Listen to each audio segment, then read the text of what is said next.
The word unmuch to indicate a large amount or quantity, usually uncountable nouns. Much time, much money, much information. We don't have much time left to complete the task. And he didn't spend much money on the renovation. There wasn't much information available about the topic.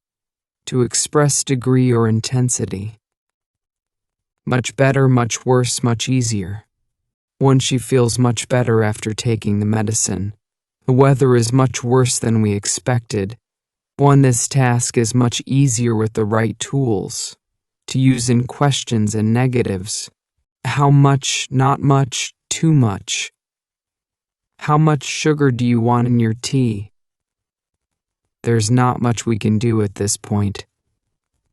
He ate too much and felt sick afterward. To express emphasis or comparison, much the same, much more, much less. Their answers were much the same across all interviews. She has much more experience in this area than I do. They received much less support than expected. To indicate frequency or extent, usually with verbs. And much admire, much enjoy, much appreciate.